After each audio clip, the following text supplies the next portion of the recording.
మా అన్నయ్యకి రీసెంట్లీ పెళ్ళయింది. విష్. ఓకే నెక్స్ట్ క్వశ్చన్ అదే, మీ బ్రదర్ కి మ్యారేజ్ అయిందా అని.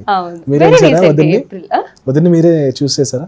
లేదు, వాడే చూస్ చేసుకున్నాడు. ఇంట్లో నేను ఇదే అమ్మాయి అని, మా డాడీ అయితే ఏంటి నా కొడుక, నువ్వు వాడు కదా అంతా తెలీదు అంటున్నారు.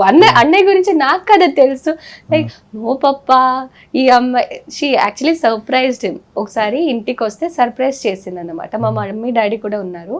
అప్పటికే ముందుగానే నేను ఇంటి ఇచ్చేసా డాడీ వాడికి. అన్నయ్య చెప్పాడు, ఇంకా చెప్పేసి ఇంట్లో చెప్పేసే నువ్వే అని చెప్తే చెప్పా.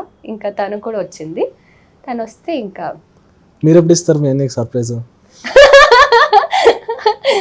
నా లైఫ్ లో సర్ప్రైజ్ జరిగినప్పుడు అన్నయ్యకి సర్ప్రైజ్ ఇస్తా. అయ్యో చెప్పట్లేదేమో, ఆన్ కెమెరా ఉందని చెప్పట్లేదు. కెమెరా ఆఫ్ చేయమంటారా? No keep the camera on, I will be very happy. నాకేమైనా అలాంటి స్టార్టింగ్ స్టేజ్ ఆఫ్ లవ్ అన్నారు కదా అమర్ మీద, అలా రియల్ లైఫ్ లో స్టార్టింగ్ స్టేజ్ ఆఫ్ లవ్ ఏమైనా చూసారా పోనీ? అట్లీస్ట్ బటర్ఫ్లై స్టమక్ మీద రావడం ఏది రావట్లేదండి. హంగ్రీ తప్ప ఇంకేం బటర్ఫ్లైస్ అవ్వట్లేదు. టైం లేదు అనేది కాదు, కానీ ఏది అవ్వట్లేదు. బటర్ఫ్లై ఇంట్రెస్టెడ్ పర్సన్ రాలేదు అంతేనా? ఇంట్రెస్టెడ్ పర్సన్ కాదు, ఏంటో మేబీ ఆ దేవుడు ఇంకా టైం అని నో రియల్లీ పింకీ ప్రామిస్ అంతే. అలా ఏం లేదు.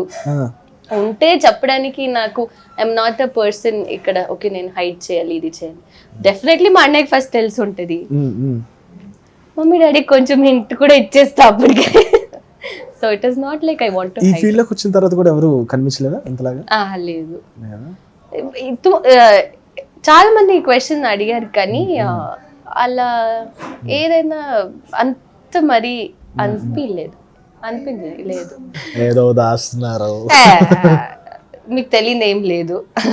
Social media is open. అలా అయి ఉంటే అట్లీస్ట్ ఏదో ఒకసారి అయినా తెలిసిపోయేది. So no.